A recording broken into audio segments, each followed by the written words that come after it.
உண்மைதான்.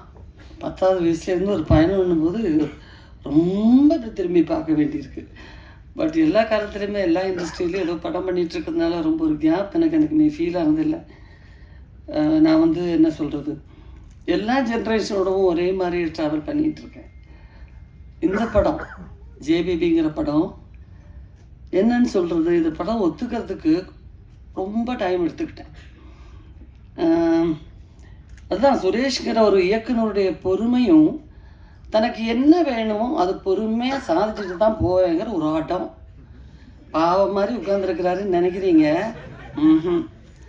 தனக்கு என்ன தேவைங்கிறது அந்த பாவமான முகத்தோடவே அப்படியே உட்காந்து சாதிச்சு எடுப்பார். நான் திரும்ப இல்லை சுரேஷ், எனக்கு வந்து என்னமோ அந்த பேரம்பேத்திலாம் எடுத்து ஒரு கேரக்டர் பண்ணுறதுக்கான ஒரு மெச்சூரிட்டி பத்தலை. நான் ஸ்பீடாக நடப்பேன், ஸ்பீடாக பேசுவேன், அப்படி தான் பொதுவாக. கொஞ்சம் ஒரு மெச்சூர்ட் கேரக்டர்னும் போது கொஞ்சம் மெதுவாக நடக்கணும், மெதுவாக பேசணும், அதெல்லாம் ரொம்ப ஆர்டிஃபிஷியலாக இருக்கும். ஃபர்ஸ்ட் ஆஃப் ஆல் எனக்கு நடிக்கவே வராது. நல்லா நடிங்கன்னா நான் மாட்டிக்குவேன். அது எப்படி நல்லா நடிக்கிறது ரொம்ப யோசிக்க வேண்டியிருக்கு. நிறைய சில படங்கள்லாம் அப்போல்லாம் தெலுங்கு டைரக்டர்ஸ் எல்லாம் கூப்பிடும்போது, மேடம் இது பயங்கரமாக நடிக்கிற ஒரு கேரக்டர், இதை நல்லா நடிச்சிடுங்கன்னா, ஐயோ நடிக்க சொல்கிறாங்களே, அது எப்படி தான் நல்லா நடிக்கிறது, நீங்கள் இதுதான் கேரக்டர், நீங்கள் எதாவது பண்ணுங்கன்னா பரவாயில்ல, ஏதோ வர்ற மாதிரி ஏதோ பேசிட்டு போவேன். அப்படி நடிக்கிறோன்னே ஆஹா அப்படி சிந்தனை வந்துடும் எனக்கு. இது எனக்கு கேரக்டர் ரொம்ப பிடிச்சிருந்துச்சு. கொஞ்சம் நிறைய என்ன சொல்கிறது, ஸ்விங் ஆகிற மூடு இப்படியே ஸ்விங் ஆகிட்டு இருக்கிற ஒரு கேரக்டர்.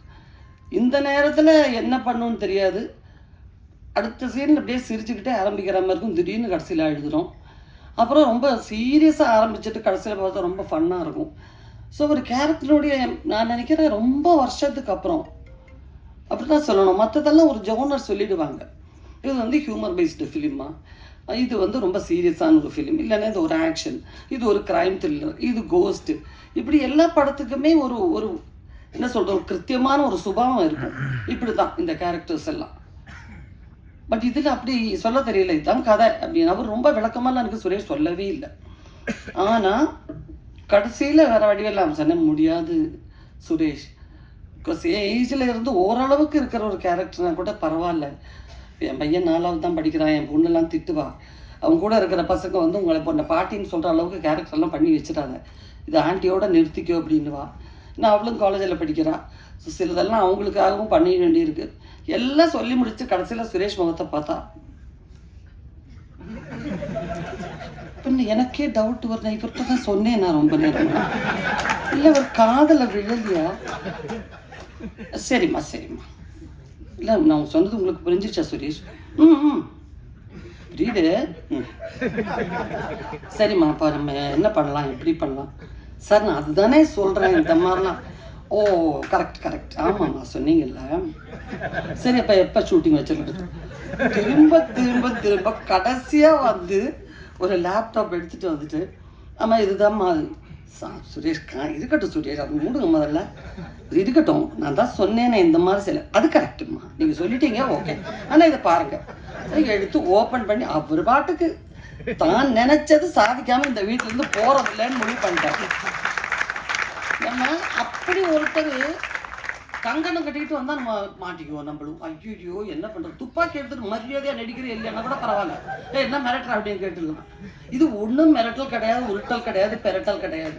அப்படியே வச்சுட்டு இவங்க தான் அஜய் பேபி, இது வந்து என் பெரியம்மா, இது வந்து அவங்க அந்த குடும்பத்தில் இருக்கிறவங்கெல்லாம் இவங்க தான், இதுதான் ஒரிஜினல் லொக்கேஷன், நம்ம ஷூட் பண்ண போகிறது யார், நம்ம ஷூட் பண்ண போகிற லொக்கேஷன் இதான் வருதுன்னு சொல்லி அப்படியே கீழே உட்காந்துட்டாரு. எனக்கு எழுந்து இப்படியும் ஓட முடியாது, இப்படியும் ஓட முடியாது. நானும் அந்த சோஃபாவில் அப்படியே உட்காந்துட்டேன். கடைசியில் என்ன பண்ணுறது, ஷூட்டிங் டேட்டை பற்றி பேசுங்க, மற்ற ஃபார்மாலிட்டி எல்லாம் யார்கிட்ட பேசணும், இந்த 2 வார்த்தையை 1 மணி நேரமாக பேசி எனக்கு வேறு வழியில் சரியா படம் பண்ணுறேன் அப்படிங்கிற முடிவுக்கு நான் வந்தேன். ஆனால் அந்த பொறுமை அந்த ஷூட்டிங் முழுக்க நான் கவனித்தேன். ஏன்னா ஒரு படம் என்னதான் அந்த தான் வாழ்க்கையில் நடந்த சம்பவமாக இருந்தும் கூட எப்போவாவது ஒரு இயக்குனருக்கு ஒரு சின்ன பதட்டம், இல்லை பப்ளிக் ரோடில் நிறைய ஷூட் பண்ணியிருக்கோம். இந்த கேமரா ஜெயந்தையும் ரொம்ப ஒத்துக்கணும். ஏன்னா நடு ரோடெல்லாம் ஷூட் பண்ணி நாங்கள் பாட்டுக்கு அந்த ரோட்டில் ஓடுறதெல்லாம் ரொம்ப கஷ்டப்பட்டு தான் ஷூட் பண்ணோம். ஏன்னா வித்தவுட் பிரேக்கில் போய் அந்த வெயிலில் அந்த மெலடி ஒரு ஆக்ட்ரஸ் தானான்னு எனக்கு ரொம்ப டவுட் இருந்துச்சு. ஒரு 5-6 நாள் இந்த பொண்ணை இந்த கூட்டத்தில் இருந்து வந்துச்சா இல்லை இந்த ஃபேமிலியில் இருக்கிற பொண்ணா, அப்படி ஒரு இமோஷனலான ஒரு முகம், அவ்வளோ நேச்சுரலான பெர்ஃபார்மன்ஸ். அண்ட் நம்ம தினேஷும் மாறனும் எல்லாருமே, நான் தினேஷுடைய ஒரு ரசிகைன்னு சொல்லணும். ஏன்னா அவ்வளோ ஒரு என்ன சொல்கிறது, மனசு முழுக்க அந்த கேரக்டரை அந்த இமோஷனை ஏற்றுக்கிட்டு அப்புறம் தான் வெளியே வரும். இப்போ நான் பிகினிங் டேஸ்லலாம் சுரேஷ்ட கேட்டேன், சுரேஷ் ஒன்றும் தினேஷ் முகத்தில் ஒன்றுமே இருக்கிற மாதிரி தெரியல, அப்படியே ஒரு சன்னியாசினியுடைய நிசங்கமான ஒரு முகம். இதை வச்சுட்டு நமக்கு நிறைய இமோஷனல் சீன்லாம் வருது. நான் படங்கள்லாம் பார்க்கும்போது நல்லா இருந்தது, அட்டகத்தி விசாரணை எல்லாம் பார்க்கும்போது இருந்தது. அப்படிதான் இதில் இருக்குமா இருக்கும் அதெல்லாம் இருக்கும், ஒன்றும் கவலைப்படாதீங்க. ஆனால் படத்தை பார்க்கும்போது உண்மையிலே அந்த இமோஷனில் சில சீன்ஸ் எல்லாம் எனக்கு சாதாரணமாக தெரிஞ்சது அவர் ஆக்ட் பண்ணும்போது. அப்புறம் தான் நினச்சேன் நம்மளே இப்படித்தான் நினைப்பாங்களோ, முகத்தில் ஒன்றும் சரியாக தெரியல. அதுக்கப்புறம் சொல்லணும்னா நம்ம மாறனுடைய பொதுவான ஒரு என்ன சொல்றது, அந்த ஒரு டீமே இல்லை இங்கே. நீங்கள் கலாய்க்கிறதுக்கு சுரேஷே கலாய்க்க முடியாது. ஏன்னா அதுக்கெல்லாம் ரொம்ப அப்பாற்பட்ட ஒரு முனிவர். அவர் வாட்டுக்கு நடந்து அவர் வாட்டுக்கு வந்து அவர் வாட்டுக்கு நின்று நீங்களாம் என்ன பெண்ணுங்கய்யா, நான் அதோட முடிவு பண்ணி வந்துட்டேன், இனி இதை எடுத்துக்கிட்டு தான் போகிறது அப்படின்னு. தினேஷ் வந்து மாறன் உட்கார்ந்துருக்கிறத பார்த்தாலே சிரிச்சுக்கிட்டே அப்படி அவர் ஒரு ஆள். எனக்கும் இதை பார்த்தீங்களா, அந்த கோழி குஞ்சு முட்டையிலேருந்து விரிஞ்சா மாதிரியே ஒரு முகத்தை வச்சுக்கிட்டு யாரை கலாய்க்கலான்னே இப்படி ஆராய்ச்சி பண்ணி, அதுவும் கல்கட்டாலாம் வெளியூர் தெரியாத ஒரு ஊரில் ஷூட்டிங் போனால் அங்கே சாப்பாடு எப்படி இருக்கும், இல்லை அதை ஆர்டர் பண்ணி சாப்பிட்டுக்கலாம், இதை வாங்கி சாப்பிடலாம், இப்படியெல்லாம் ஒரு ஆசையாக இருக்கும். வாய்ப்பே இல்லை. கல்கட்டா வெறும் தித்திப்பாக கிடைக்கும் நிறையா. அப்புறம் மீன் குழம்புலேயும் தித்திப்பு இருக்கும், எல்லாத்துலேயும் சர்க்கரை போட்டுருவாங்க. ஸோ அது எங்களுக்கு மெஸ்ஸில் நல்ல ஃபுட் அது வந்துட்டு இருக்குன்னு ஒரு சேஞ்சுக்காக சொல்கிறேன்.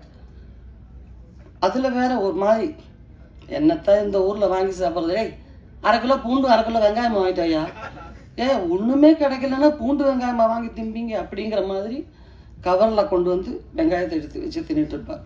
ஒன்றுமே முடியலன்னா அந்த பொண்ணு அசிஸ்டண்ட்டாக இருக்கிற பொண்ணு ஜெஸ்ஸி, அவளை கலாய்க்கிறது. இப்போ நான் இப்படியே பார்த்துட்டே இருப்பேன். ஏன்னா பாவம் ஒருத்தர் இப்படி இயலாமல், ஏன்னா இந்த சந்தானம் டீம்லலாம் எல்லாம் கவுண்டர் பேசிக்கிட்டே இருப்பாங்க. இங்கே வேறு வழியே இல்லை. நானும் வேறு ஒரு மாதிரிங்கிறேன், ஒரு மாதிரி அந்த ஒரு இதில் தானே மேக்கப்பில் தானே உட்காந்துருக்கேன். ஒன்றும் என்கிட்ட ஒன்றும் பேசுகிறாப்புல இல்லை. அப்புறம் அந்த பொண்ணை பிடிச்சிது, ஏமா அது என்ன லொடன்னு பேண்டை போட்டு தெரியுது மேடம், ஏன்பா இல்லை அங்கே பாருங்களேன், எங்கள் வீட்டிலலாம் மாவு மிஷின் இருக்கும் பார்த்தீங்களா, அந்த துணி காணாமல் போகுது எங்கள் ஏரியாவில் இருந்து, இந்த பொண்ணு தான் எடுத்துக்கிட்டு போய் பேண்ட்டு தைக்கிது போல இருக்கு. ஒரு வழி இல்லாமல் யாரை கலாய்க்கிறது தெரியாமல் நாய்க்கு பூனைக்கெல்லாம் டப்பிங் பண்ணிக்கிட்டு இருந்தது ரோட்டில். பட் அவரே ஒரு ஸ்டேஜில் அந்த படத்தில் இமோஷனலாக நடித்து நான் படம் பார்க்கும்போது உண்மையிலே எனக்கு கண்ணில் தண்ணி வந்துருச்சு.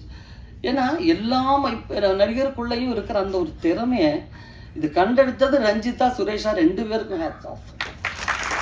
பிகாஸ் பொதுவாகவே பாரஞ்சித்தனுடைய படங்கள் மேலே இருக்கிற எனக்கு இருக்கிற பெரிய ஈர்ப்பு என்னென்னா, அப்போ மெலடி சொன்ன மாதிரி அங்கே இன்னொரு ஆர்டிஸ்ட் அவங்களும் சொன்னாங்க, நிறம் எப்படி இருக்கணும், உருவம் எப்படி இருக்கணும், இந்த கான்செப்டுக்கெல்லாம் அப்பாற்பட்ட இல்லை டோட்டல் ப்ரொடக்ஷனே அங்கேருந்து வர்ற ஒவ்வொரு படங்களும் அப்படி தான் இருக்கும். ஏன்னா எப்படி இவங்க ஆர்டிஸ்ட்டை செலக்ட் பண்ணுறாங்கன்னு நமக்கு வியப்பாக இருக்கும்.